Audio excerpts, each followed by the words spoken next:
মেয়েদের মনে হয় জন্মই হয়েছে সবার মন জুগিয়ে চলার জন্য আর বাড়ির কাজ করার জন্য। প্রতিদিন আপনি ঠিকঠাক মতো কাজ করলেও মাঝে মাঝে যদি একটু আলসেমি করেন তাহলে তো কথার শেষ থাকে না। সময় তো আর কারোর জন্য বসে থাকে না, সময় সময়ের গতিতে চলবেই।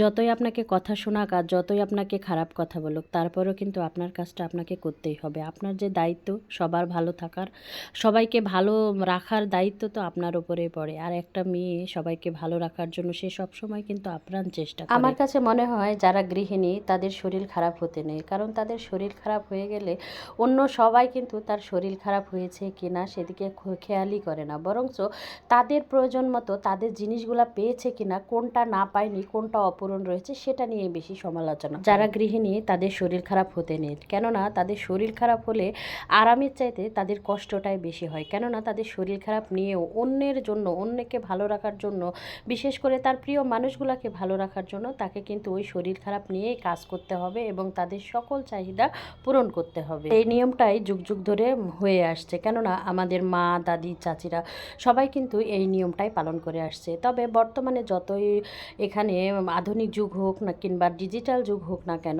তারপরও কিন্তু মেয়েদের এই কাজটা করতে হয়। বিশেষ করে যারা গৃহিণী তাদের কিন্তু এই দায়িত্বটা বরাবর পালন করতেই হবে। কিন্তু একটা কথা কি জানেন, এই কাজগুলা করতে, শরীর খারাপ নিয়েও এই কাজগুলা করতে আপনার তখনই ভালো লাগবে যখন আপনার পাশের মানুষটি কিংবা আপনার প্রিয় মানুষটি যখন সামান্য কাজে কর্মে কৃতজ্ঞতা বোধ দেখাবে। আর যদি তারা কৃতজ্ঞতা বোধ তো দূরে থাক, বরঞ্চ আপনি কেন করতে পারছেন না, কেন তাদের প্রয়োজন মতো জিনিস পায়নি, এই নিয়ে যখন আপনাকে কথা শোনাবে, তখন এর চাইতে কষ্টের আর কিছুই নেই। যাই হোক, অনেক কথা বললাম, অনেক গল্প করলাম। অবশ্য আপনাদের সাথে কথা আর গল্পের ফাঁকে ফাঁকে এই দিকে কিন্তু আমার সকালের নাস্তার পরে দুপুরে রান্নাবান্নাও শেষ। এই যে ছোটো মাছ এনেছিলাম, অনেক মজা। এই মাছগুলা কিন্তু খুবই মজা খেতে। অনেক সময় এই মাছগুলা মানে বাছাই লাগে না, বরঞ্চ একটু ধুয়ে নিয়ে এখানে পেঁয়াজ আলু দিয়ে চচ্চড়ি করলে খেতে অনেকটাই মজা লাগে। ছোটো মাছ খেতে মজা লাগলেও আমার বাচ্চারা কিন্তু একদমই খায় না। দুইটা বাচ্চারা একজনও ছোটো মাছ পছন্দ করে না, তাই তো তাদের জন্য বড় কিছু মাছ বের করলাম আর সেগুলোই তাদের জন্য আজকে দো পেঁয়াজ। আর এই তো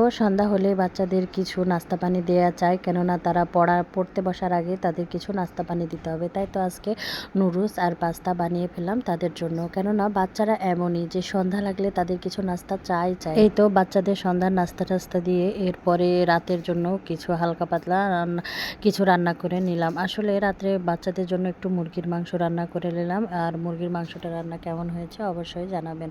এরপরে আমরা দুজন বের হয়ে গেলাম একটা জায়গায় কাজের উদ্দেশ্যে। সেখানে কিছু ফর্মালিটিস ছিল, আমার হাজব্যান্ড সেখানে কিছু ফর্মালিটিস পালন করছে, অর্থাৎ সেখানে কতগুলো পেপারস মানে পূরণ করা লাগছে। তো উনি বসে বসে এটা করছে আর আমি তাকে ভিডিও করছি। অবশ্য তিনি মাঝে মাঝে বিরক্ত হচ্ছিল যে তুমি এখানে এসেও এগুলো করছো।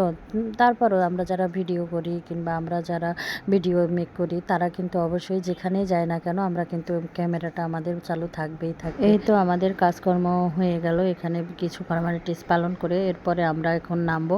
এখন নামার সময় এসে দেখি লিফটের কারেন্ট নেই, কারেন্ট চলে গেছে, যার কারণে মানে লিফট বন্ধ। তো আমাদের সেই 7 তলা থেকে আমাদের সিঁড়িতে নামতে হলো।